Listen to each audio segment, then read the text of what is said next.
apo janë? Apo të bekuara, sidomos për këto femra. Se ty të pëlqen kjo pjesa e të bekuarve. Po jo, mua nuk më pëlqen, sepse unë për shumë jam mësuar që kam punuar që 16 vjetë dhe më pëlqen të punoj, por gjithashtu po të bëja fëmijë, nesër pas nesër do doja të isha pranë fëmijës tim Marian. Po merr me vetëm Mos ta lija të... Ta merr me vetëm punë. Po më le, puna do e marr normale. Ndërkohë pa humbur kohë, duhet të prezantoj të ftuarit tanë, do flasim edhe për pjesën e atyre femrave që kanë braktisur karrierën e tyre ose shkollën ose universitetin për të qenë pranë familjes. Zonja Darina Tanushi, mirë se erdhët, gazetare e Gazetës Shqiptare. Mirë se u gjeta. Mirgit Vataj, psikolog. Dhe Rudina Gjoni, avokate. Mirë se erdhët. Mirë se u gjetëm. Mirë, te ajo hyrja që po bënim ne ti nuk vjen po ndërhyrje. Ka dhe raste kur merret fëmia me vete në punë. Në raste kështu, le të themi të jashtëzakonshme, kur është me temperaturë, kur çerdhja ose kopshtin atë protokollin e përditshëm nuk e pranoj nëse është mbi 37, ti detyrohesh që gjëja më e sigurt kur s'ke dhe ndihma të tjera, flasim kur s'ke dhe ndihma të tjera, është që dhe ta marrësh me vete kur puna ta lejon. Nuk e di, një fëmijë sapo lindur këtu në transmetim direkt s'to lejoj. Okej. Janë sa puna. Megjithatë, ajo që tek themat ke provuar ndonjëherë të qëndrosh në shtëpi? Me thënë drejtën, unë kam qënë për një kohë të shkurtër shtëpiake. Ka qënë se e zgjodha unë, ishte zgjedhja ime drejt për drejt. Unë mbarova fakultet të parë 18-22 vjeqe, mbarova fakultet të dytë 22-26, dhe me thënë drejtën 8 vite studim intensiv, të dyja të mbaruara në fakultete shtetërore, të dyja të mbaruara në Tiranë, të dyja ishin, le të themi, impenjative, njëra shkenca eksakte, tjetra shkenca juridike, dhe kjo më ezauroi, le të themi, këto energji dhe për 8 vite shkollë intensivisht, unë ndjeva e lodhur dhe me thënë drejtën mora një pauzë dhe u ktheva shtëpiake, edhe pse isha e shkolluar, mund të isha në atë momentin e kërkimit të një pune, unë bëre një pauzë dhe kam bërë shumë mirë dhe se kam pishman që kam pushur. Ishte zgjedhja juaj për zgjedhja ime totalisht. Si është ti shtëpiake dhe ti je në aktivitet pune? Për të bërë pak të krahasimin. Besoj është 100% ndryshim kështu, 360 gradë. Si? Është më relaks kur je shtëpiake? Jo, nuk është më relaks. Kjo është më keq. Shumë njerëz mendojnë që kur ti je në shtëpi, ca gjëra i ke më të kollajshme, menaxhon më mirë atë kohën, lan shplan gatuan, sistemon fëmijët nëse ke, por nuk është kështu. Mund t'i bësh edhe kur je në karrierë njësoj sa që bëje kur je në shtëpi. Domethënë, ato të lodhin më shumë, ato janë punë të papaguara punët e shtëpisë, janë punë që nuk kanë sy ose si shef njëri çka ke bërë tër ditën, ti ke larg, ke shplar, ke gatuar 9 orë, 10 orë në ditë dhe si përfundim dhe ajo që vjen pas 9 orësh në shtëpi, lan e shplan për 10 minuta, fut një tafë të shpejt në furrë dhe e mbaron dhe atë detyrimin e ushqimit, bën një sallat mikse me të gjitha që e kapdora dhe përfundimisht dhe ajo që ka ndonjë 8 orë, dhe ajo që 8 orë ka qenë. Vetëm kur por amalodhja është ndoshta më e madhe kur i në shtëpi, ndoshta më e madhe. Unë mendoj që jam lodhur më shumë atyre kur ija se sot. Ndërkohë, Mirgit, çfarë thot psikologjia për femrat që kanë zgjedhur të qëndrojnë në shtëpi, pra të merren me punët e shtëpisë, me gatimet e ndryshme? Faktikisht është bërë një studim për shembull për... Jo, për sa i përket Shqipërisë nuk është bërë asnjë studim. Unë po ndiqem për shembull edhe panelin e mëparshëm, që referohet vetëm pjesës se si janë femrat në Shqipëri, domethënë femrat që janë shtëpiake, i referohet më tepër një zgjedhje të imponuar se sa zgjedhje tyre personale. Në raste të tjera, pastaj kur kemi të bëjmë pastaj me zgjedhje personale për të qenë shtëpiake, shumicën e kohës femra që nuk duan të punojnë fundi e fundit. E kam parasysh janë femra të cilat ndoshta për sa i përket aspektit ekonomik janë gjatë plotësuara tashmë. Unë po lexova faktikisht një studim në Amerikë që referohej bonte krahasim ndërmjet 3 stadeve të ndryshme të femrave. Ishin femra të cilat ishin me fëmijë, femra të cilat ishin në punë pa fëmijë dhe femra të cilat ishin shtëpiake, ishin zgjedhur që të ishin shtëpiake. Dhe po shikoj nivelin e ekspozimit dhe depresionit ishte më i madh tek femrat të cilat ishin në shtëpi, pra, të cilat kishin zgjedhur të ishin në shtëpi. Kjo referohet faktit sepse kanë më pak ndërveprim social me njerëz të tjerë, ka një rutinë më të shpeshtë, pra që i referohet pjesës që punët e përditshme, që në momentin që zgjohet e din se cilat janë detyrat e përditshme që do bëj, kështu që edhe kjo pjesa e rutinës ndoshta e vështirëson pak aspektin psikologjik. Dhe pjesa tjetër pastaj që e kanë më të vështirë që të ndërtojnë marrëdhënie sociale më të tjera, edhe miqtë e tyre janë shumë të pakët dhe një rreth shumë i vogël dhe shumë i ngushtë, që ka bën që ndërveprimi social të jetë përsëri pak më i pakët, dhe gjitha këto forma dhe gjithë ky ambient, kjo vështirësi që ndeshet gjatë aktivitetit të përditshëm, e bën që të jetë më shumë ekspozuar ndaj depresionit, çrregullimeve të ankthit. Po mirë, po këto femra për shembull që janë shtëpiake nuk punojnë, ama ditën e tyre e mbushin për shembull me kurse baleti, palestër, gjëra të ndryshme, ama nuk punojnë, qëndrojnë në shtëpi. Kto quhen shtëpiake? Po përgatiten që të gjej burrin sa më në formë pak fjalë. Sigurisht, pavarësisht përgatitive që të mëdha që bëjnë, përsëri edhe hobet e tyre që i ushtrojnë gjatë gjithë ditës ose çdo ditë, përsëri ka një rreth vicioz dhe çka kthehet në të përditshmen e tyre, në monotoni. Pra edhe ne po shikojmë, unë faktikisht doja ta bëja si parantezë, ta shtroja, ndoshta edhe si diskutim, më krahasisur disa herë që të jem në zonën e liçenit në orën 11-12, për shkaqe të trajnime të ndryshme apo kalimtar i thjesht. Edhe po shikosh janë ferma që perceptimi i parë të tepë kuptor që janë ferma të cilat kanë mbaruar një shkollë të lartë, janë ferma të mirë arsimuara, cilat bëjnë vrap njëra me tjetrën. Domethënë, dhe po të mendosh ora 10-11, këto s'mund të jenë as punojëse banke, as punojëse zyre, duke ditur gjithnjë pjesën e orarit zyrtar. Po, kështu që të bën të mendore që ndoshta kanë gjetur një mënyrë se si ta zgjidhin pjesën e tyre ditës për ditshme. Por kjo gjithmonë i referohet, këto ferma duket edhe rrezatojnë një lloj lumturie në zgjedhjen e tyre që kanë bërë. Duken më të qeta në fytyrë, më të lumtura. Gjithë dëshira e tyre është të jenë sa më të bukura për bashkëshortin e tyre. Në rast se kjo kthehet motiv, atëherë sigurisht që kjo të bën që të jesh më shumë më larg i ekspozuar ndaj depresionit dhe çrregullimeve të humorit apo çëndetit mendor, pra problemet të çëndetit mendor. Nëse ky është një motiv i përditshëm dhe një motiv të cilin ajo do të punojë shumë, sigurisht që përderisa ky është një motiv i mirë, atëherë kjo kthehet. Thjesht më është edhe kur kështu është shtëpiake se thashë dëshpëruar, por pak edhe kur je shtëpiake duhet të kesh një motiv për çfarë duhet ta bësh të punën si shtëpiake, këtë lloj stili tese. Po ti referohemi edhe telenovelat shtëpiake të dëshpëruar, domethënë në zjatit të serisë saj. Po janë dëshpëruar dhe janë lumtur më ndonjë. Jo, janë dy variante, varianti amerikan dhe varianti turk. Unë flas për amerikanin sepse turkun nuk kam parë të drejtën. Tepër variantin amerikan, po shikosh ciklin e tyre, mënyra se si duke qenë një rreth shumë i ngushët, në rreth shumë vicioz i tyre, sa i përket aspektit social, se si transformohet një gjë sa do e vogël, transformohet një gjë shumë të madhe, aq sa ndikon aspektin e tyre psikologjik dhe në marrëdhënie dhe afekton marrëdhëniet e tyre ndërpersonale. Dhe kjo është arsyeja që edhe shtëpiakët të cilat zgjedhin edhe që kanë të plotësuar aspektin ekonomik, mbas janë të ekspozuar në depresion dhe çrregullimeve të shëndetit mendor. Po ndërkohë është dhe filmi seriali i famshëm Sex and the City me Jessica Parker kur nuk e mbaj më emrin e aktorit të filmit, po Christine zgjodhi të hiqte dorë nga karriera e saj si avokate e suksesshme dhe do të bëjë shtëpiake. Dhe u paragjykua pafund nga mikeshat e saj. Po, u paragjykua, por pastaj në momentin që është zgjedhje, ajo shpeshherë ato njerëz ose ato ferma të cilat kanë patur një intensitet në jetën e tyre, perceptimi që kanë për fermat që janë shtëpiake, që kanë bërë zgjedhjen për të qenë shtëpiake, është si një periudhë pauze, pushimi dhe rikuperimi i energjive që ato kanë harxuar.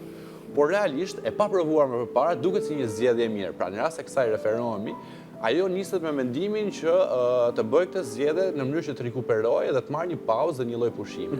Por që kjo nuk ta garanton, nuk është një pushim i garantuar dhe një rikuperim i garantuar. Arina, në optikën tënde si shikon këtë pjesë? Tani po mendoja, tani më futi kisha tjetër gjë në mendje, po tani më futi në mendime. Të kuptojmë atë ndryshimin që bëri psikologu nga ju.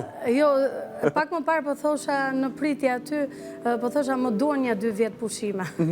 Më duhen seriozisht, sepse pauzat e mia kanë qenë një herë 3 muaj kur linda djalin e parë dhe 4 muaj kur linda se kam 3 djem dhe të dytët janë binjak. Kështu që pauzat e mia vetëm kaq. Se more pak më gjatë. E gjithë është 7 muaj. Zakonisht është një vit ajo Leja. Po, ligjërisht është një vit. Po, asnjëherë nuk jepet një vit sepse nuk mund shkputesh aq gjatë nga puna, aq më tepër dhe gazetarës siç jam unë. Kjo pjesa nuk e ke menduar ndonjëherë për shkakun për të hequr dorë nga karriera për të përkushtuar fëmijëve sepse ke 3 fëmijë, ke familjen. Dëgjoj, unë kam A ke pas një si dilemë, jo kam të kjo, ke pas një si dilemë? E kam parë, nuk është se kam parë, por mendoj që zanati gazetarit, mua më pëlqen ta quaj zanat, se profesion nuk pëlqej ta quaj. Zanat. Zanat më mirë, është më thjesht edhe pse jo, kemi më modest. Ky profesion ose zanat nuk të lë shumë për të pushuar, sepse nëse ti ikën nga terreni, atëherë askush nuk të njeh më ty, as ti nuk do kesh burimet me të cilat ke punuar kaq vite, kështu që dhe pauzat e mia 3 muaj apo 4 muaj që i kam me diferencë vitesh në 5 vjet i kam unë, dhe këto më ka larguar goxha. Po të mungon familja? Sigurisht. Mungon familja, ju kthehet në dark prapë? Në kthehem në dark prapë, por është ajo që nuk je pranë fëmijëve, sepse unë në mëngjes unë duhet të them dhe një kam një specifik tjetër. E kupton, do më të në ndjenë si femër, kurse ne si meshkë kupton, të jetë prapë në darkë. Po, vjen prapë në darkë, po, unë kam një specifik, unë jetoj bashkë me vjerën time, është një grua mrekullueshme.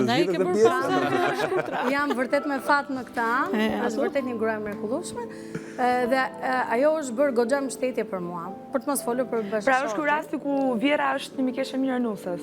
Po, duhet të jetë. Them që po, unë e them me siguri.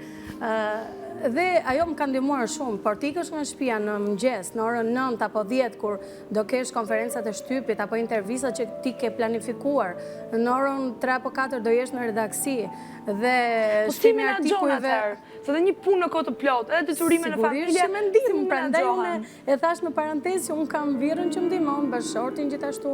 Ajo është një njeri që punon në media, e kupton shumë mirë punën time. Domethënë unë nga kjo anë jam shumë e fatë në dy në media e kuptoti kur takohen brenda shtëpisë. Brenda shtëpisë vetëm darkë. Dhe sidomos këtë ditë mund të them mbas orës 12. Po mirë, ju keni zgjedhur gjyshen. Ka njerëz që zgjedhin dadon për shembull. Nuk e di, po si mund të zgjedhësh dikë që nuk e njeh shumë mirë ose një dado për të rritur fëmijën që ti e ke bërë me shumë dashuri, ke shumë merak? Se ka ndonjëherë eksperiencë? Jo, unë kam, po edhe me dadon e kam. Nuk e kam me gjyshrit, se fatkeqësisht i kemi pasur larg të dy gjyshrit nga të Pikërisht ato frikrat e fillimit për shembull. Me thënë të drejtën, kur jam shkëputur nga Rubini i Mbir, ka qenë vetëm 3 muajsh dhe apo ke vënë atë ariun, ç'është ai me kamerë përpara. Walkie-talkie që të dëgjoja qante kur isha në ndonjë dhomë tjetër. Ato fakt janë metoda shumë të mira për rritjen e fëmijës. Tani unë do them eksperiencën time personale, gjykuar pastaj edhe natyrët kam bërë mirë, kam bërë keq. E lash le të themi në duart të një njeriu që më rekomanduar, nuk e njihja vetë personalisht, ishte një grua rreth të 60-tave, sigurisht kishte rritur fëmijët e vet, akoma s'ishte bërë gjyshe, kishte rritur me ato metodat le të themi siç jemi rritur dhe ne, jo me këto metodat më bashkëkohore që njeh shkenca dhe teknologjia tani. Unë e lash nga 3 muajsh deri në 12 muajsh, gati 9 muaj me këtë daton, le ta quajmë, nuk e njihja, po sigurisht krijova atë besimin, mirëbesimin, një grua rreth të 60-tave, është ka qenë nën, ka rritur fëmijët e vet. Ndërsa 12 muajsh kam preferuar që ta çoja në çerdhe, sepse sidoqoftë mendoj, nëse ke gjyshrit pranë në shtëpi, do jetë shumë mirë që edhe atë 12 mujorshin e 2 derisa të vej 24 muajsh të jetë i mëkëmbur pa virozat e çerdheve, kopshteve, se sigurisht e kam çuar atje, po çdo minutë më binte telefoni, ka të teshtitura, ka temperaturë, ka këtë, ka ato, sigurisht, domethënë në çdo moment një nënë e re është një tension dhe nëse nuk ka ndihmën e gjyshërve, gjyshit, dikush më me eksperiencë nëna e re, sigurisht është gati ezauruese, gati e papërballueshme. Unë gati për 3 vitet e para të jetës Rubinit nuk kam fjetur fare, sepse ishte nga këta fëmijët që çaj natë, çaj ditë pa orare, pa gjë, e çorientuar komplet. Po mendoj që në gjitha rastet njeriu e gjen forcën dhe ja del edhe kur është pa ndihmë. Rasti im është që kam qenë pa ndihmë, vetëm ndihmën le të themi të paguar, sepse ajo dadoja kryen ato tetore dhe ikën dhe nuk e ke për tërkohën siç mund të kesh gjyshrit më statik, më të përhershëm aty. Në gjitha rastet zgjidhja e gjendet besa. Po mirë, ti nuk zgjodhe këtë pjesën, fal Kristi, nuk zgjodhe këtë pjesën për të tërhequr pak nga profesioni, të largohesh. Jo, unë nuk e zgjodha këtë për të vetëm arsye se mendova që në momentin kur unë do shkëputesha, do ishte më vështirë të shkëputesha kur ishte 1 vjeç apo 2, në idenë që ndonjëja ka gjatë dhe ka shumë veta që psikologu mund ta shpjegojë atë idenë si po e lë fëmijën tim tani, kurse kur është 3 muajsh është shumë i vogël për të kuptuar dhe ai dhe i akoma në atë jam bërë si jam bërë 9, 3 muajsh është cop mishi fëmia, nuk ka shumë. Edhe është një proces atashimi faktikisht, që shpesh herë diskutohet nga mënyra se si zgjedhin nënat karrierë sigurisht dhe nga nënat që janë shtëpiake, mënyra se si zgjedhin të përjetojnë dhe të krijojnë procesin atashimit të fëmijëve e tyre. Sigurisht, dhe në 3 muajsh është ajo pjesa e perceptimit ku fëmijët janë akoma kanë nevojë për kujdesin, ku akoma nuk kanë filluar që ta shprehin me komunikimin e tyre, me lëvizjet e tyre. Pra nuk kanë filluar akoma që të kenë një komunikim dhe një ndërveprim të drejtë për drejtë të fëmijës me nënën, përveç procesit të ushqyerit. Pra kanë të gjuhën e tyre. Po. Më vonë fillojnë dhe e shfaqin dhe ti vërtet fillon dhe e kupton që ky është një njeri në formësim e sipër, domethënë për fëmijën Foshnjë. Por ka një diskutim shumë të madh për nënat që kanë zgjedhur shumë që të jenë shtëpiake dhe përkushtohen për fëmijët e tyre, për procesin e mirëritjes dhe të edukimit të tyre. Pikërisht, edhe me këto fëmijë, çfarë ndodh për shembull? Kjo ka një problem me procesin e atashimit. Pra, është e shëndetshme deri në masën që sa kjo lidhje të mos krijohet një lidhje patologjike, ku fëmia mos kalojnë varësinë e kujdesit prindëror. Pra, momentin që vjen një moment për të shkëputur, për të ndërtuar një marrëdhënie ndërpersonale, jashtë kontekstit familjar të një fëmie, qoftë në hapat e para të adoleshencës, por edhe në pjekurinë e hershme, ka një proces sigurisht fillon që te 3 vjeç kur fëmijët janë direkt për kopësh dhe nuk janë çuar në çerdhe që aty duken ata fëmijët problematik që janë rritur me nënat ose me gjyshrit. Po, ka të bëjë gjithnjë me procesin e atashimit dhe marrëdhënien që krijon me nënën. Pra, zakonisht nënat cilat janë shtëpiake me kohë të plot gjatë gjithë kohës, krenohen me faktin që kanë kohë të mjaftueshme për fëmijët e tyre. Por harrojnë që kjo marrëdhënie kam përshtypjen. Derisa që gjithë në shtëpi kanë këtë të mirën. Krenohen me faktin që është kohë mjaftueshme. Unë kam kontroll sjelljen e fëmijës time, justifikojnë, po mirërisë, po kujdesem që të ketë një komunikim sa më të mirë, sa një edukim sa më të mirë, por kjo dhe i ekspozon nga një marrëdhënie e cila mund të kthehet një marrëdhënie problematike më vonë, pra, një marrëdhënie patologjike ndërmjet nënës dhe fëmijës. Dhe kjo nuk është e shëndetshme për fëmijën. Pra, dhe kjo pjesa e shkputjes së marrëdhënieve, në cilën mosh nuk ka ndarje, besoj, edhe psikologjia. Nuk ka ndarje, por që kjo pjesa e shkputjes ndoshta fillon dhe kupton dhe jep fëmijës nevojën që të ketë edhe të eksplorojë veten e saj, jashtë tutelës dhe jashtë pjesës së mbrojtjes kanale. Çfarë punësh tira bën një grua shtëpiake, sepse fokusohem te kjo pjesa e fëmijës për të mbushur atë kohën e vet, besoj është një kohë shumë e gjatë, Po, një pyetje kam, mbarojnë ndonjëherë punët e shtëpisë? Mbarojnë, tani se ky është një justifikim femrash. Por edhe mbarojnë asnjëherë, sepse unë mbaj mend ato 4 muajt që i kam më të freskëta, sepse 2 vjeç e gjys janë djemtë mi të vegjël, po mbaj mend ato 4 muaj që unë kam qëndruar në shtëpi, pavarësisht se kisha ndihmën e vjerrës, sigurisht. Edhe 24 orë nuk mjafton. Po thuajse nuk zgjohesha se isha zgjuar natën, po çosha në mëngjes do të merresha me fëmijën. Çfarë punosh ka se më do marrësh plura, do rregullosh ato Ka punë sepse do të ndryshohet pozicioni i gjërave që vendosin fillimisht. Do të thonë nuk i pëlqen pozicioni, do ta ndryshoj. Po të shtëpi vish për dalë të shtëpi kështu më të thjesht. Do shtrosh tavolinën, pa ato pjata do lahen, po tavolina do rregullohet. Domethënë vetëm Po sa mirë ky proces. Un kam një debat edhe me timin dhe e pyes për këtë proces ndonjëherë. Ja që këtu lind konflikti. Unë jam femër dhe fundit nuk e dal dot të pastroj atë dhomën time, jo më të tërë shpinë tani flasim hapur. Kur ti gjesh në karrierë, nuk je në shtëpi. Nuk e di se si i lë rrobat ti, po kur ti gjesh rrobat kështu të hedhura aty, ose duhet ti sistemosh. Ja u morën dhe rrobat të fund. Po do gatuash, do duash të hash serion për shembull. E do ti një peshk të mirë. Ja u bë dhe kjo. Ja u bë dhe kjo. E do të një kjo. Mbaruan gjithë procesin. Sa zgjasin kohë këto? Edhe me që edhe i vogël e do të një lëng portokalli të freskët, do të marrësh vitaminat. Do lash dhe larsën e portokallit. Faj ku janë këto grafë. Po kërkojmë sa gjëra që. Jo, dhe unë jam dakord, domethënë gruaja ka shumë punë, po dhe një grua. Jo, e kam te kjo më shumë për tani pavarësisht të bëjmë shaka. Nuk ka se që do, po flasë në mënyrë më banale, po nuk ka se që do një grua të tillë që i përkushtohet vetëm punëve, fëmijëve, sepse ndodh, po gruaja vetë duhet të ndihet e paplotësuar, e pa realizuar, sepse i mungojnë shumë. Po ajo për shembull mund ndihet e realizuar se burri i saj që ngatimin, dalin çdo darkë. Brenda kufirit të mentalitetit të saj, ndihet e realizuar kur bën ato punë shtëpia, po nëse e vesh një fëmijë mirë, e mban pastër, e nxori shëtitje, e mësoj, e edukoj, por gruaja në vetvete është një individ. Në qoftë se ai individ nuk ndihet i realizuar, i plotësuar në kuptimin që jo vetëm të dalë pi një kafe me shoqet, apo të shkojë të bëjë një palestër. Sa ajo po marr shembull gatuan më mirë se Darina.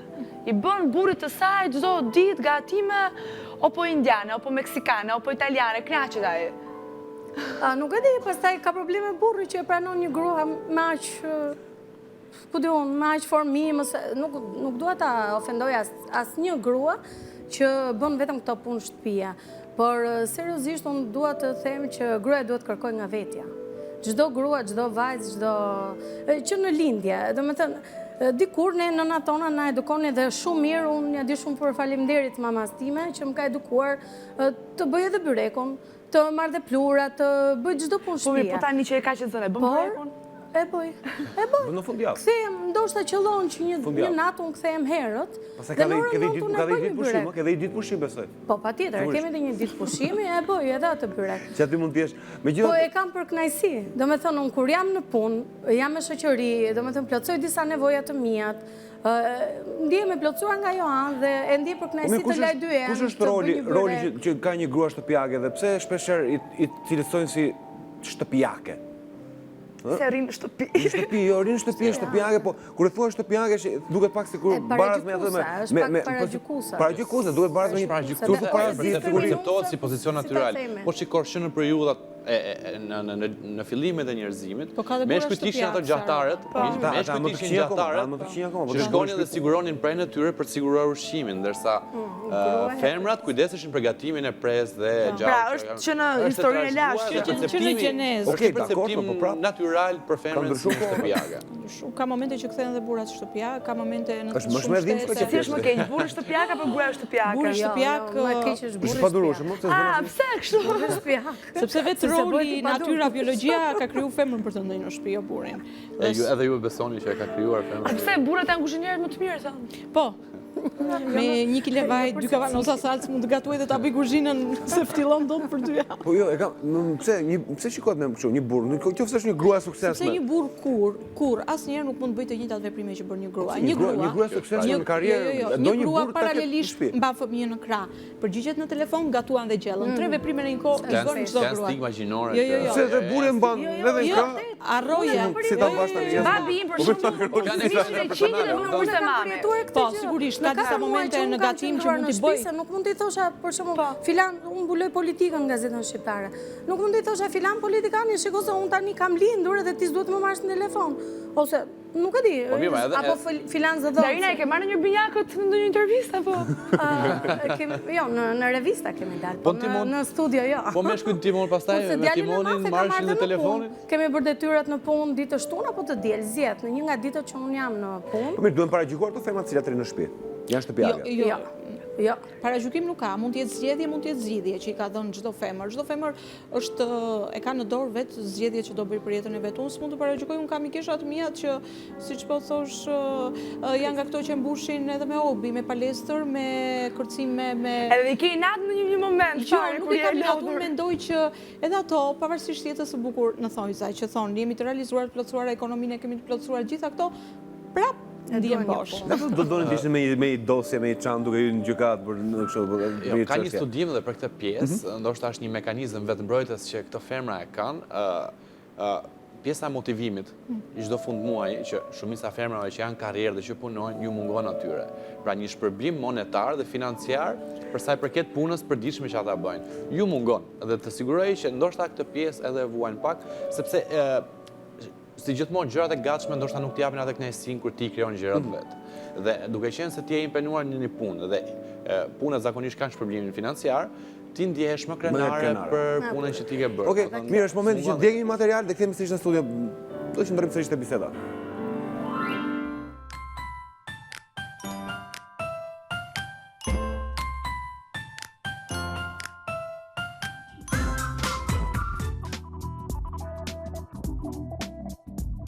Një shtëpiake është një grua e re ose më pak e moshuar, një mama, një bashkëshorte e cila ka zgjedhur për karrierën e saj kujdesin me kohë të plotë për familjen.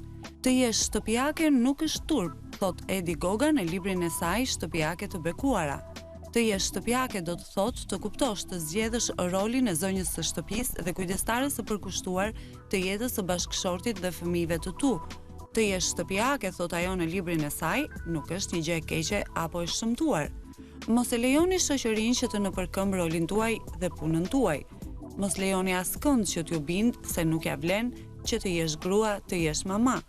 Dhe mos harroni që çështja nuk shtrohet thjesht vetëm nëse ke një punë jashtë shtëpisë dhe mund të sillin në shtëpi të ardhurat të taksueshme. E kush ka thënë që shtëpiaket duhet jenë domosdoshmërisht të trishtuara ose të dëshpëruara? Kushdo që e ka menduar këtë, tashmë duhet ta rimendoj. Në fakt, një studim i Zyrës së Statistikave Kombëtare Britanike tregon se anvisat janë të lumtura dhe të kënaqura nga jeta e tyre, aq sa dhe gratë që punojnë. Tashmë, gratë edhe pse nëna ose shtëpiake kanë rezultuar më të plotësuara nga jeta e tyre. Lartësimi i familjes vjen në një kohë krize, jo vetëm ekonomike, por edhe të vlerave, dhe kjo i ngër vlerat, individualitetit dhe pavarësisë. Sipas studimit britanik, njerëzit më të pakënaqur janë njerëzit në moshën e mesme, të ngarkuar me shqetësimet për të ardhmen, vendin e punës, faturat që duhet të pagojnë e kështu me radhë. Po sipas këtij sondazhi, shtëpiaket kanë shënuar një rezultat të kënaqësisë, pothuajse identik me ato të femrave që punojnë dhe që janë të pavarura. Në fund të fundit, varet se çfarë ekuilibrash kërkon të ruash. Gjithë secili është i lirë të vendosë prioritetet e tij në jetë. Qoftë kjo edhe grua.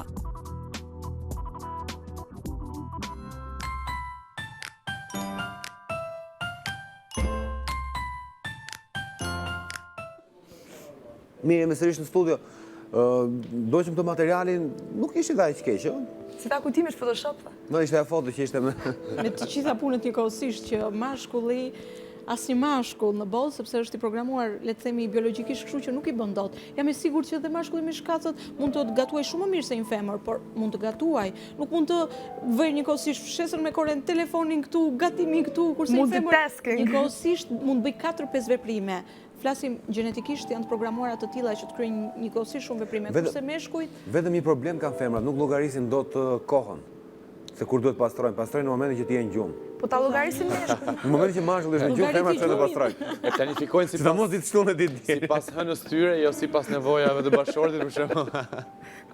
tani kjo puna e kohës. Unë do të thosha një shprehje që kam lexuar pak ditë më përpara që ti jesh grua është shumë e vështirë. Tani nuk po bëj rolin e viktimës, po ty thoshte që ti jesh grua është shumë e vështirë sepse duhet mendosh si një burr, të sillesh si një zonjë, të dukesh si një vajzë e re dhe të punosh si një kal. E shikoni si jemi ne.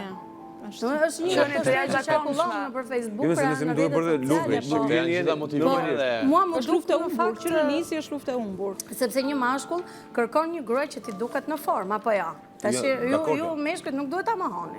Po, Një grua që edhe kur të shkojë 40 apo 50 vjeç, tjetë në formë. Po, normal. Po s'punojnë. Jo atëre, e duan kështu me kritere 60, 90, 60. Domethënë që të ketë lidhje me fëmijët, ti edhe në formë, ti jetë një grua e realizuar edhe nga ana e karrierës. Pse ta lëshoj vetëm? Të di dhe të gatuaj. Pse ta lëshoj vetëm? Pse gruaja duhet të bëj kaq shumë funksione? Po kur ajo lodhet 24 orë në ditë. Po pse një grua nuk e do një mashkull në formë? E do, por edhe kur s'është në formë prapë e do, kurse mashkulli sot Edhe mirë ka mashkulli bërë edhe këto kur punët s'është e në formë shtëpisë. do prap, kështu Kur ka që bërë këto punët e shtëpisë, punë e madhe se ç'a bëri, po shif si ka lënë veten pas dore. Ajo për atë vete është ropatur, si vete më ndërmend të krej flokun e vet ka momente në Ore, ditë. po kështu për shembull, meshkuj shtëpiake në njohurju, Po. që merreshin me fëmijët. Pra, atë fotografinë që bën ato femrat aty e ka bërë ta meshkuj që ju njihni. Jo, Pa nuk i s'ka shkon. shanse të bëj ato foto me shkë. Nuk ka Sigurisht që ka shanse. shanse, Po mirë, pavarësisht se ne nuk e për njohim, por afërt. që të siguroj që meshkujt janë më të mirë në programimin e kohës, meshkujt shtëpiak se sa femrat shtëpiake. Por, meqense se kishim edhe pak të pjesa e romanticitetit, Duhet i provojmë. meqense jemi edhe të pak krahasimin ndërmjet femrave të karrierës dhe femrave shtëpiake. Romanticiteti është më i madh tek femrat të cilat janë në punë, janë marrëdhënie pune. Jo vetëm kjo, por duke qenë se pjesa e kujdesit ndaj vetes tek femrat shtëpiake është më pak, janë më neglizhente për të qenë sinqert. Pra duke qenë si i përkushton më tepër punëve të shtëpisë dhe siç e thatë ju, punët e shtëpisë nuk kanë ndonjëherë mbarim, neglizhojnë pak me aspektin e tyre, me aspektin e kujdesit ndaj vetes. Ndërsa femrat e karrierës për shkak të impenjimeve profesionale që kanë, janë më të përkushtuara për sa i përket kujdesit ndaj vetes. Dhe ndoshta kjo bën pjesën emocionale të marrëdhënies në çift dhe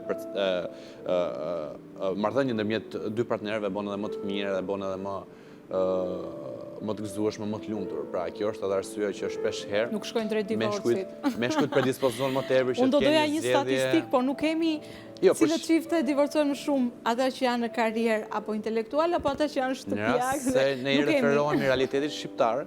Jo, nuk ka statistika, Jo, por... duke ditur që shumicën e kohës zgjedhja për qenë një shtëpiake është një zgjedhje e imponuar, kryesisht ndoshta edhe nga konteksti familjar, konteksti social, por duke ditur që edhe kur zgjedhjet janë të imponuara kanë një nivel më të lartë për sa i përket ekspozimit ndaj shëndetit mendor, çrregullimeve të ankthit, stresit apo dhe depresionit, kjo pastaj e çon edhe atë që shpesh herë rritet edhe numri i divorceve, kanë një marrëdhënie konfliktuale në çift. Pra, e krijon më shumë, e ndetura në shtëpi një femër, krijon më shumë situata të kësaj natyre të divorcit të këtyre, apo kur një femër janë më të ekspozuara dhe ndaj rasteve të divorcit. Pra, jo, kur themi që zgjedhja është imponuar në rast si ne referohemi realitetit shqiptar. Jo, në të gjitha rastet divorci... Në kontekstin social dhe psikologjik po, ndoshta në kontekstin ligjor, ju e dini. Pse mua më duhet, jo, e di pse mua më Jo, duhet. ligjërisht gratë shtëpiake divorcojnë më pak se ato në karrierë. Jo, po kjo Që do është të edhe thotë, një shtëpiake nuk e ndërmerr dot atë nismën e divorcit, se divorci ka kosto minimalja është 5.000 lekë. Po jo avokati, jo gjyqe.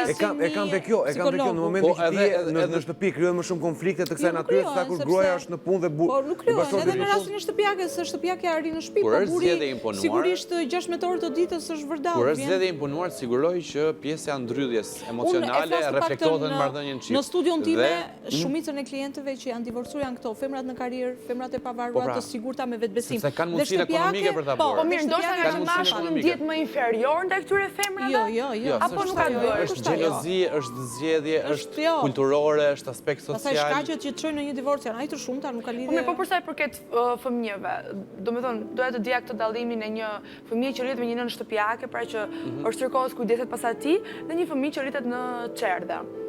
Çfarë ndryshimesh ka në si këta fëmijë? Varet se sa kujdesshme do jetë nëna në procesin e edukimit. Në rast se nëna është reflekton tek fëmia çdo lloj pakujdesie të fëmijës, pra u bu, në rast se çdo gjë shëshrohet me këtë pjesë ose me kujdes atje kujdes.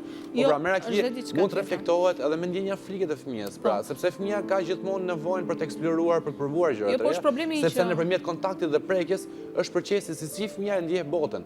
Pra fillimisht fëmia fillon dhe ndjeh botën, e kupton botën dhe komunikimi me botën është nëpërmjet gojës, pra që ka tendencën për të provuar gjërat, dhe mënyra se si reflekton kujdesin ndaj çdo hapje të sjelljes fëmijës, nëna, në rast se reflekton me frikë, sigurisht që fëmia do reflektojë ndjenja frike. Në rast se reflekton me siguri dhe së bashku, po pra sepse këto janë procese që janë që iniciale, po kjo shoqërohet. Në rast se nëna ta përfundoj, edhe pastaj sa duhet. Është një nëna ajo do të kundërvihet tani direkte. Sigurisht. Në rast se nëna, pra bashkë me fëmijën, ndërveprojnë me botën, pra me procesin e ndërveprimit të fëmijës me botën, sigurisht që fëmija do jetë më i lirë, pra nuk është se do ketë ndonjë dallim shumë të madh nëse nëna kujdeset në këtë mënyrë me pjesën e fëmijës, dërgimit të fëmijës në çerdhe, pra. Nëna duhet të jetë gjatë gjithë kohës bashkëpunëtare me fëmijën, e sigurt duke i ofruar siguri, jo duke i ofruar frikë. Unë doja t'i përmbajsha pikërisht pyetjes që bërët ose që odhët këtu në diskutim. Ku ndryshon një fëmijë i rritur nga një nënë shtëpiake nga një fëmijë çerdhe jo po kopshti? Për mua këta dy fëmijë janë të ndryshëm katërcipërisht. Që do të thotë, një nënë shtëpiake sado le të themi e shkolluar, e ditur, intelektuale të jetë, nuk mund t'i ofrojë kur të njëjtin plan mësimor që i ofron çerdhja dhe kopshti, nuk mund të ketë kur orare strikte, oraret e ngrënies, oraret e mësimit, oraret e gjumit, siç është një kopësht apo një institucion që merret pikërisht dhe posaçërisht me edukimin e fëmijëve tanë. Kështu që pjesa e fëmijëve që rriten nga nënat apo dhe nga gjyshrit, unë vë një pikpyetje te pjesa a edukohen mjaftueshëm ose le të themi a e marrin të plota atë procesin mësimor që bëhet që në grupet e para të çerdhes një program ashtu aq sa kuptojnë fëmijët. Kurse pjesa që sa të ndryshëm janë dy fëmijë që rriten, domethënë fëmijët që rriten me nënat shtëpiake dhe me institucionet e edukimit, qofshin këto parashkollore apo dhe shkollore, për mua janë fëmijë shumë të ndryshëm. Unë e vëre, domethënë te fëmijët që rriten me gjyshrit ose me nënat. Bëjmë të përkëdhelur. Në aspektin didaktik je shumë drejt. Janë më të përgatitur në aspektin didaktik. Një fëmijë i kopshtit me një fëmijë i njëjtë. Varet me karaktere pastaj. Jo, didaktik sepse në moment që fillon dhe ushtron sa më. Ka fëmijë që kur rin me nënat në shtëpi 4-5 fjalë thonë në moshën 1 vjeçare dhe ka fëmijë të çerdhes që flasin. Për sa i përket nënave shtëpiake, se më erdhi një pyetje tani, a pësojnë të për shembull në një shok psikologjik kur fëmia e tyre rritet, kërkon të krijojë të familjen e vet dhe ose largohet nga shtëpia, nga vendi ku jetojnë? Duke që se jam mësuar tërkohës të shërbejnë.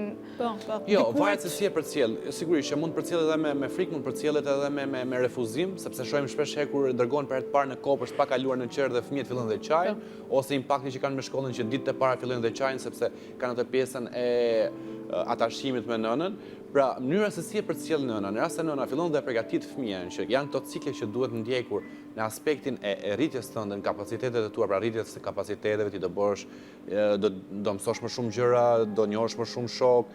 Në rast se shkon përpara se të dërgoj ditën e parë, në rast se shkon disa herë viziton kopshtin bashkë me fëmijën, e prezanton me edukatorin, pra janë një sër paketa këshillash që një nën duhet që ta prezantojë me fëmijën, t'ia rekomandojë fëmijës, t'i veprojë me fëmijën, që të mos jetë veprim traumatik shoqërimi i fëmijës në kopër. Në rast se ti shkon një ditë të bukur pa e konsultuar me fëmijën, pa përgatitur fëmijën, e merr dhe i thua që ky është kopshti tani këtu do rish ti, kur fëmia s'ka asnjë njohuri se çfarë është kopshti, sigurisht që do jetë një panjohuri e frikshme. Këto femra që zgjedhin të rinë në shtëpi, zgjedhin vetë për të ndonjëtur në shtëpi apo shpeshherë janë detyruar edhe nga bashkëshorti për ta bërë këtë gjë? Un kam plot raste, ndoshta edhe të mikeve të mia që zgjedhin të mbështesin në një bashkëshor që është në karrierë. Kjo është një zgjedhje, po them unë një rast. Heqin dorë nga karriera e tyre për heqin dorë nga karriera e tyre, e mbyllin aty, mbarojnë shkollën dhe rrinë në shtëpi për të mbështetur bashkëshortin që mund të ketë një biznes apo diçka tjetër. Dhe në fund fare i gjejnë veten pastaj të pamundur për të nisur nga e para në një farë moshe, sepse dhe rifillimi kam përshtypjen që do energji, do një moshë. T'ja nisësh nga e para. T'ja nisësh nga e para. ajo është. Do me thënë, ti do ja nisësh nga e para kur fëmijët e tu t'jenë rritur, t'jenë bërë të zotët e vetes, kur ata të mos kenë më nevojë në kuptimin e shërbimit të përditshëm, të këtyre shërbimeve që gjella jo, që të them, robat në lavatriça nuk e di, ose krevati, rregullimi i krevatit, dhe ti në atë moshë e gjen veten papritur, them unë, mendoj unë se mund të jetë kështu, në një udhkryq të madh dhe nuk di nga të shkosh. Në cilën ka i ciklizëm kur i bën gruaja asaj gjëra që janë të saj. S'mund e kurosi mashkulli për shembull. Po sigurisht, po. Mund laj rroba mashkulli. Po kështu po i bëjmë. Edhe, domethënë, unë veten e konsideroj në karrierë sepse u bëra 17 vjet që bëj gazetaren e terrenit. Dhe më e lodhshme se sa një gazetar e terreni besoj. Dhe ndihmon, e kuros domethënë. Patjetër që e kuros, gjendën oraret e duhura. E gjen kohën. Unë them më mirë kur je kuros vetë mashkulli, se e di më mirë kë pjesë të e kurosi për shembull. Po, edhe bashkëti imi e kuros vetë jo pantallonat. Shiko, edhe aspekti i të zgjuarit pak më vonë dhe i gjen gjërat gati që jo ndonjëherë pak më shumë. Shumë mirë të kthehet shtëpia hotel me 5 yje. Edhe pjesa kur të lidh kollare, është shumë e bukur pjesa kur lidh kollare në fund tak, edhe deli përgatitur. Kur të në mëngjes, po. Sigurisht, e zbukurojnë, këto janë aspekte të cilat zbukurojnë dhe lidhen. Përderisa hipotetikisht. Përderisa hipotetikisht. Jo, po mendoja burrin shtëpiak në vendin e femrës, po mendoja sa bukur do ishte. Do ishte shumë bukur, por në rast se hipotetikisht ne mendojmë që mashkulli është dominant në aspektin e marrëdhënies, sigurisht që e zbukurojnë më tepër lidhen edhe këto kujdeset e vogla, pra ti të lidhesh kollare. Unë them më mirë të jem bashkë. Jo, hipotetikisht tash, hipotetikisht. Imagjinon do Rudin, imagjinon do ti mashkull të dali me një këmish ose me një xhaket të rrudhosur ose me një përpandall të rrudhosura, nuk thon shisha mashkulli pa rregull, po çfarë grua ka ky domethënë. Jo, me thënë drejtën, përgjithësia nuk bie shumë mbi grua në ditët e sotme. Unë mendoj se kështu do, çfarë grua ka ky se ai mund ta ketë ashtu të zhubrosur, thotë xhinset tani së fundmi janë në modë të jenë kështu centrifug. Centrifug ashtu si ta doj, ashtu dali. Se tani iku ajo kohë mamara të me qimi të kurose të jap një këshill atyre shtëpiakave që po na ndjekin, mos u lodhin me hekur, vishni rrobat, bëni me tharsen e trupit edhe e kurosen shumë kollaj. Mos të lodhen më. Unë duhet të them këtë që një shtëpiake, në mendimin tim është që nuk e zgjedh vetë të jetë shtëpiake. Unë mendoj. E zgjedh për një farë periudhe, po themi ja një vjeçare, ashtu siç tha dhe Rudina, po për një periudhë të gjatë nuk e zgjedh vetë. Është e detyruar, zgjedhje e detyruar. Dhe gjithë ato shtëpiake unë mendoj që në fund të ditës nuk ndihen të lumtura për atë. Nuk janë të mbushura. Le ta mbushin kohën me aktivitet, flas mbushje shpirtërore. Po pse thon ato për shembull që flas për shembull për marr bardhën. Bardha është shumë e lumtur, çohet në mëngjes, pi atë kafen, del për xhiro nga liçeni, bën një X person. Hipotetike, bën atë pishinën e saj, shkon në palestër, gatuan si ti ketë qefja e saj, pi prap një kafe mas dite. Dhe nuk ka asnjë shok Ka të dy fëmijë për shembull. Ka shoqe ajo çdo ditë pi kafe me shoqe të ndryshme. Sigurisht, po prapse sa gjithë kjo pjesë e impenjimit sa kënaqësi jep asaj. A është e kënaqur ajo me gjithë këtë cikël të aktiviteteve të përditshme? Ajo kështu thotë është e kënaqur, por sigurisht, nëse është e kënaqur atëherë është shumë rregull. Unë mendoj që ashtu siç mërzitemi ne ndonjëherë dhe themi allë kur të kisha pushime shtëpi, kisha pushime gjata, edhe ato mendoj se kështu do thonë, që sikur të isha në një punë dhe të kisha një tjetër aktivitet, sepse bie në rutinë, sado palestra e kurset. Variacioni që ti e puna çdo lloj pune qoftë, pa le punët që janë super me variacion si kjo e ne të treve. E ne të pesëve. Këto që zgjedhin të qëndrojnë në shtëpi me këtë dëshirë natyrore, sepse duan ato që thamë në fillim të jenë të bukura për burrin e tyre dhe vetëm kaq, që burri të shikojë sepse femra është e bukur sepse çdo gjë siguron ai me punët e veta, bizneset që ka. Normalisht. Po ku i diet mund të ketë ajo për shkakun para nga familja, i ka futur në bankë dhe jeton me përqindje natyrore. Ajo femër që ka para nga familja besoj nuk banka botërore ka ulur përqindje 2% në vit, kështu që nuk jetohet më me para. Ajo femër që ka para nga familja nuk besoj që është mësuar të ri ashtu, prapë gjithmonë e gjen një mënyrë për të punuar. Më shumë është ky stereotip i femrave të cilat duan të jenë të bukura për partnerët e tyre dhe i ndos kjo situatë. Po, dy mikisha të mijat në këtë kuadër që shpjegoj. Janë. Besoj domethënë te kjo pjesa që janë të shkolluara, por nuk kanë ushtuar asnjë. Kjo është një kategori që është e lumtur me këtë pjesën e shtëpiankës sepse këtu do të zgjedhë është mënyra vetë. Por ato të tjera të cilat duan të punojnë, por nuk kanë një punë për të bërë. S'ka punë ose kanë edhe nevojë financiarisht që të punojnë. Po, ose nuk gjenden të integrohen, është kjo rasti tjetër që nuk gjen punën e dur. Kjo është kategoria që është më përvuajtura, që mund të quhet kanë 3 fëmijë, bie fjala, flas 3 sepse janë Shumë për ishte të Ja. Janë 3. Po i ke binjak të rrisë njëri tjetrin ata. Janë 3 fëmijë, janë pas një ndihmë nga familjet respektive të 2 partnerëve, edhe janë në të tilla situata që të 3, nëse do merrnin ai dado për të 3 me 3 orare të ndryshme, njëri në shkollë, tjetri në kopës, tjetri në çerdhe, për shembull, ose fakti që 2 të vegjëlit i mban nëna shoqëron vetëm ato, domethënë edhe kjo të ndonjërit në shtëpi është një lloj kalkulimi që bën një familje, a mund të dali në punë partnerja me 200.000 lekë rrog, apo mund të rrisi 3 fëmijë që e kanë një super kosto nëse do merreshin dado Prandaj në Amerikë në fakt, prandaj është zgjedhje pastaj. Jo, në Amerikë për shembull shumë femra lën karrierën e tyre, pasi nuk kanë para për të paguar, ose më saktë, rroga që marrin, i shkon automatikisht për paguar dadon dhe thonë më mirë po rrisu Kjo është zgjedhje oportune dhe sigurisht. Ndërsa një tjetër, besoj, situatë që ndodh në të tilla gjërash është, megjithëse këto femra të cilat e lënë atë pjesën e karrierës dhe i përkushtohen kësaj pjesës familje, krijojnë ato problematikat e tyre që ne i tham, janë më asociale, janë më femra pak më aktorët e jetës tyre janë më të mbyllura. Po, kalon depresion, femra vetë pas lindjes kalon një depresion postpartum. Pastaj vijnë këto depresionet e tjera, bobosi do rritet ky fëmijë, kush do më ndihmojë të tjera. Pastaj varet se si e përballon dhe pjesën e çarave të fëmijës, zgjimin gjatë natës, aspekti fiziologjik e vet. Sa në përputhje është me ato 24 orë të qëndruarit. Janë gjithë faktorët cilët janë faktorë rrezikues në depresion. Mendoj që depresion. çdo femër, domethënë, e merr që në lindje që në rritje të saj. Se çfarë do të jetë. Se çfarë do të jetë. Domethënë sa guxim do të ketë ajo që të ngrihet mbi paragjykimet e komunitetit ku jeton, aq më tepër që ne jemi një shoqëri patriarkale dhe akoma ndihet dhe nuk e di se kur mund të zhduket në Shqipëri ky mentalitet që femra do të jetë gjithmonë e nënshtruar, domethënë do të jetë ti përgjigjet burrit apo pse jo dhe fëmijëve, sepse edhe për atë duhet gjendet një zgjidhje.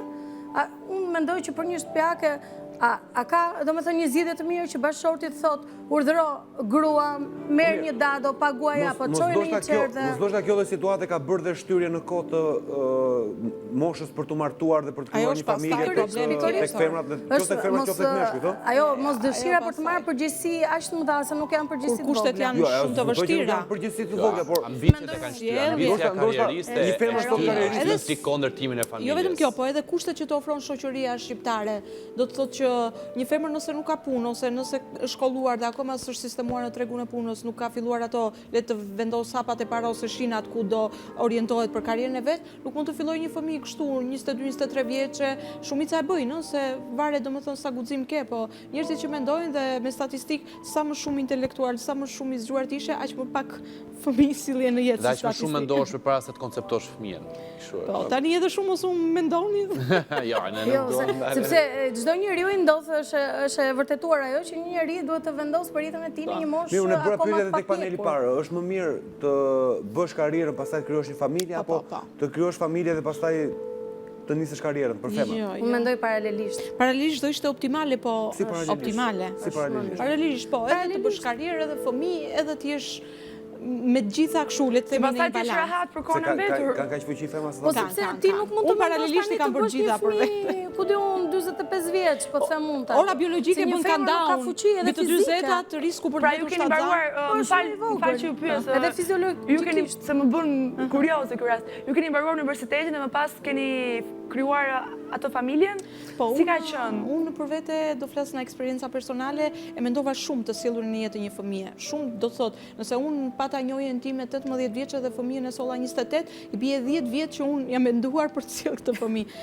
Dhe sigurisht 28 nuk mund ta quaj as moshë shumë të avancuar, as moshë shumë të vogël. Unë mendoj që është mosha optimale për të sjellë në jetë fëmijën e parë, mendoj unë. Biologjikisht mosha optimale ose mosha ideale për të sjellë për femrën 28 vjeç, për mashkullin 35. Jo, mosha 28 është vlerësimi shumë femrave, kjo nisur edhe nga eksperiencat personale që ne kemi marrë. Pse një femër në atë moshë? Po tani shkollën e ka mbaruar, me thënë të drejtën. Afërsisht pranë moshës mesme, por edhe ora biologjike predispozohet që ora biologjike të jetë më e mirë rreth moshës 28. Fertiliteti në këtë moshë është optimal, se kjo kalon pastaj edhe në biologji dhe në ginekologji. Por sigurisht 28 vjeçë ti një rjezonjë vete, se unë shikoj nëna të reja 18 vjeçë që më të merojnë. Okej, janë ndoshta shumë të zonja se ne që jemi bërë 28 në një moshë më të pjekur, po më të Bjoja, është kategoria që thashun që mendon të bëj familjen pastaj ta ndërpresë aty dhe të merret me karrierën. Po pastaj e ka shumë të vështirë se kur ti ke rritë dhe fëmijët e të kujtohet për karrierën e vet, ka kaluar ajo, ke humbur kontaktet, nuk e gjën veten në tregun e punës e gjëra të tjera si këto shkëputjet që të ndodhin, sidomos për periudha të gjata. Sa dilema ka femra. Po femra, çdo femër është e gatuar, le të themi kështu. Flas gatim, domethënë biologjikisht është e aftë që ti bëj të gjitha, të bëj dhe grua në karrierë, edhe bashorten, edhe nënën, edhe profesionisten, edhe gjitha një femër i bën paralel gjitha. Nëse do dhe nëse ka suportin e dur dhe sigurisht forcën, jo forcën fizike, se një grua i lëviz gjërat pa forcën fizike, por gjithsesi i lëviz. Gjërat avancojnë dhe ecin përpara edhe me forcën e një femre. Kështu që në të tilla raste unë do rekomandoja, më mira do ishte që le t'i bëjnë në moshë të pjekur këto gjërat të tipit fëmijë, sepse fëmia është një përgjegjësi e madhe, nuk mund të sillet një fëmijë kur ti je fëmijë akoma vet. S'mund të sjellësh një fëmijë kur ti sa ke dalë nga ajo faza adultit, 18 vjeç që je akoma fëmijë duke kaluar për adult, kështu që s'mund bëhesh nën ose baba. Sidomos ora biologjike e mashkullit është pak më e vonshme, kështu që 35 mosha ideale për një mashkull, 28 për një femër. Për një femër, okej, mirë. Ka përshtypjen që varet nga edukata që merr, nuk më shitet nga mendja, por jo, kjo ishte optika një femër në karrierë, e tham, 28 vjeç. Jo, nuk më shitet nga mendja, por e ti Meti që thoshte ti duhet mësosh të marrësh shkollën lart, ta fitosh sepse atëherë ishe me konkurse dhe Po, ato konkurset e famshme. Po, edhe ishte dhe vështirë. 5000 veta në konkurs. Duhet të fitosh shkollën, ndërsa nga ana tjetër ishte mami që gjithashtu e kishte shkollën, por plus kishte ti duhet të mësosh byrekun, ti duhet të dish të lash rrobat, madje të bësh dhe triko, të bësh edhe në qendër. Mirë, se jemi drejt fundit bisedës, do doj një mesazh të fundit në lidhje nga secili për jush. Shtëpiake, qofshi të lumtura, jo të dëshpëruara, nëse jeni shtëpiake, e keni zgjidhje apo zgjedhje në të gjitha rastet mbetet në dorën tuaj. Unë çdo femre do t'i jepja vetëm këtë këshill, të jetë e zonja vetes, që do të thotë mos të mbaj shumë shpresat e bashorti, unë jap edhe si juriste ose edhe si avokate, si divorciste, në kuptimin që në një moment mund ndodhi një braktisje ose një paditë divorci nga atëre kurse pret, ajo të jetë e aftë të përballojë jetën dhe jeta përballohet me një zanat, me një profesion, me shumë forcë dhe vullnet. Në këtë rast unë do rekomandoja të gjitha të ishin të pavarura në radh parë, pavarura ekonomikisht dhe pavarësia ekonomike sill gjitha pavarësitë e tjera. Nuk i lëviz asnjë presje. Edhe unë sugjeroj që të ngrihen mbi mentalitetin, të marrin veten në dorë dhe guxim. Okej, unë falenderoj shumë që ishim në studio, ishte vërtet një kënaqësi. Mirë, është momenti që tashmë të themi disa informacione për këngëtaren tonë Lajla Dani, e cila do të na përfaqësoj në Eurovision. Ne shpresojmë që të ketë një përfaqësim sa më dinjitoz, dhe pse jo, të jetë momenti i duhur për të marrë edhe ne një çmim në këtë festival. Në fakt nga kritikët në YouTube, ato kanë qenë të shumta. Sigurisht për klipin. Dhe kudo pëlqet shumë pra kënga, dhe në fakt lajmi i mirë është që Shqipëria do jetë në natën e parë që do këndoj. Tani e mirë apo e keqe kjo? Varet si e ka si u dur. Po se ne jemi shumë të padurueshëm dhe mezi presim dhe kënga jonë. Do jetë 14-a në radhë, do jetë në grup me Rumaninë, me Rusinë, me Serbinë, me Hungarinë, me Maqedoninë, me Greqinë, pra me vendet të... Ka një grup potencial, sepse janë edhe këto vende që ne përmendëm janë vende. Megjithatë, duke pasur parasysh që Elajda ka një zë vërtet brillant, një zë fantastik, dhe ajo që është ngjelet për të theksuar është edhe motivi me këngën që ajo shkon në Eurovision, që është një këngë e cila ka të bëjë sërish me temën që ne kishim me grua, me forcën e saj. Besoj është një mesazh shumë interesant për të prekur, sepse siç dihet edhe në këtë pjesë të Eurovisionit preken këto mesazhe që çojnë të ndryshme, bëjnë deri diku të japin pikë për postë të zërit, ndërkohë ne kemi pas zëra shumë mirë që kanë shkuar dhe na kanë përfaqësuar denjësisht në Eurovision. Besoj që edhe Lajta do jetë një zë i atill, duke pasur që ka fituar dhe Voice of Italia.